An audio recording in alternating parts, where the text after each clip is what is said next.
আসতে কোনো অসুবিধা হয়নি তো? চলো ভিতরে চলো। মা আর জুইরা কই? বেড়াইতে গেছে গ্রামের বাড়িতে। মা তোমরা গ্রামে কেন? তোমার না ঢাকায় থাকার কথা? তোমরা জানতো না যে আমি আসবো? তারপর তোমরা গ্রামে কেন আসো বলো তো? আমি মাকে এত করে বললাম যে মা আপনি জুইকে নিয়ে গ্রামে যায়েন না, মা তো আমার কথাই শুনে না। উনি ওনার ইচ্ছে হলে গ্রামে চলে যায়। আমি তো মা আর জুইয়ের যত্ন আত্তে কম করি না। এরপরে এই মানুষগুলো এখানে থাকতে চায় না, তাদের নাকি গ্রামেই ভালো লাগে। তুমি কিন্তু এবার ঢাকা থেকে কোথাও যাবা না। আমি তোমার জন্য এবার একটা নেকলেস বানাইছি। কি ব্যাপার শাশুড়ি আম্মা, কাটাকাটি করতেছেন? আপনার ছেলে কই? ওনারা তো দেখতেছি না। ও তো একটু বাইরে গেছে। ভালোই হয়েছে, কাজটা করতে একটু সুবিধা হইব। গলার হারটা আমার একটু খুলে দেন।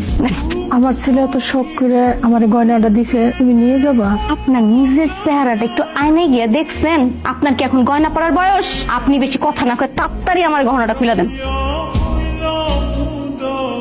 এটা মায়ের নেকলেসটা না, যেটা আমি দিয়েছিলাম? হ্যাঁ, এটা তো মায়েরই নেকলেস। তুমি তো মাকে শখ করে গহনাটা দিছিলা, কিন্তু মা যে গহনাটা কোথায় রাখবে, কিভাবে রাখবে সেটা বুঝে উঠতেই পারতেছিল না।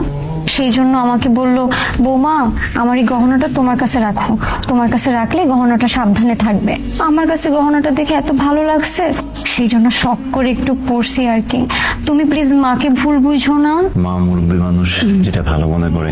কি সমস্যা তোমার? তুমি ফোন ধরতেছো না কি জন্য? তোমাকে এতগুলা ফোন দিতেছে আমি, তুমি একটা ফোন ধরতেছো না?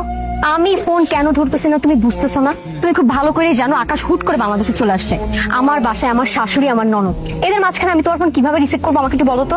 আকাশ 3-4 বছরে একবার বাংলাদেশে আসে, একবারে একটা মাস থাকে। এই একটা মাস তুমি তো চুপচাপ থাকতে পারো না? ওর যা যা আছে সব তো আমাদেরই। খালি ওকে বিদেশ যাইতে দাও, এরপর সোনা গহনা টাকা পয়সা যা আছে সব বিক্রি করে টাকা পয়সা তো তোমার আর আমার। তোমাকে যেন আমার বাসার আশেপাশে না দেখি। আকাশ যদি কোনোভাবে কিছু বুঝতে পারে, কিংবা কেউ যদি তোমাকে আমাকে দেখে ফেলে, তুমি বুঝতেছো কি হবে? যাও। একটু বোঝার চেষ্টা। আমি তোমাকে যেতে বলছি তো, আমি বলছি না তোমার সাথে পরে কথা বলবো? যাও। ওরে বাপ রে বাপ, বাড়ির বউ বাজার করতে গেছে আর কি সুন্দর আমার শাশুড়ি আর ননদ বসে বসে টিভি দেখতেছে। আল্লাহ সব সুখ আপনাকে দুইজনের ঢাইলা দিছে। বাসায় কোনো কাম কাজ নাই? সারাদিন টিভি দেখা ছাড়া কি কোনো কাজ নাই? আমি তো সব কাজ সাইডে টিভি দেখতেছি। এক কাজ শেষ হবে আরেক কাজ করবেন, আরেক কাজ শেষ হবে আরেক কাজ করবেন, সারাদিন কামই করবেন। আপনি কাম টাম বাদ দিয়া টিভি দেখতেছেন, আপনার সাহস কিন্তু দিন দিন খালি বাইরে যেতেছে, আমি খালি দেখতেছি। ভাবি ঠাম্মা, তুমি এত চিল্লাচিল্লি করো কেন ডেলি ডেলি? বাহ, হাইরে দেখে মুখের মধ্যে বুলি পড়ছে, দুনিয়ার কথা বাইরে হয়ে গেছে গা। আমার মুখের উপর যদি আর কোনোদিন একটা কথা শুনতে দেখি, থাপ্পড় মেরে কান কোন সব গরম করে ফেলবো। দাঁড়ান দাঁড়ান দাঁড়ান, আরেকটা কথা।